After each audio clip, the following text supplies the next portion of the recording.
Assalamualaikum warahmatullahi wabarakatuh. Perkenalkan, nama saya Gita Cempaka Indah. Saya dari semester 3 kelas A Fakultas Hukum Universitas Sudjaya Kencana.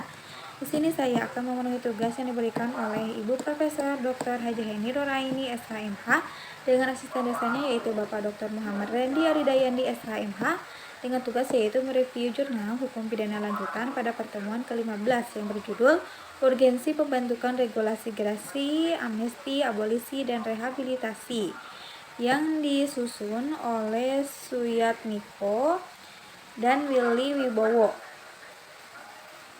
Badan Penelitian dan Pengembangan Hukum dan HAM, Kementerian Hukum dan Hak Asasi Manusia Republik Indonesia. Pembentukan regulasi di bidang GAAR bersifat urgen. Hal karena ini Indonesia dihadapi dengan kompleksnya persoalan hukum serta semakin berkembang berbagai jenis tindak pidana baru. Maka regulasi dan peraturan perundang-undangan pun seyogianya mengikuti perkembangan tersebut. Urgensi pembentukan regulasi di bidang GAAR didasari oleh adanya kebutuhan hukum masyarakat dan adanya perubahan ketatanegaraan. Tujuannya adalah untuk membantu Presiden dalam menggunakan hak prerogatifnya serta untuk memastikan bahwa setiap pengambilan hak prerogatif terdapat asas akuntabilitas, asas transparansi publik sebagai wujud dari good governance. Yang perlu menjadi perhatian adalah agar tidak tumpang tindih dalam pembentukan RUU GAAR.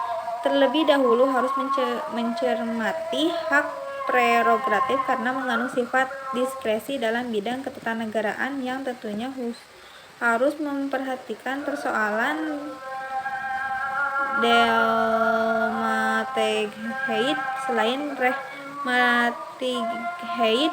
Selain itu juga hak prerogatif inilah paling esensial dan perlu dikembangkan dalam konteks ketatanegaraan Indonesia, terutama apabila ada kejadian konkret yang harus segera direspon oleh seorang presiden dengan tetap membedakannya dengan prinsip negara dalam keadaan bahaya maupun kegentingan memaksa di mana presiden dapat mengeluarkan Perpu tanpa perlu bertolak belakang dengan RUU GAAR.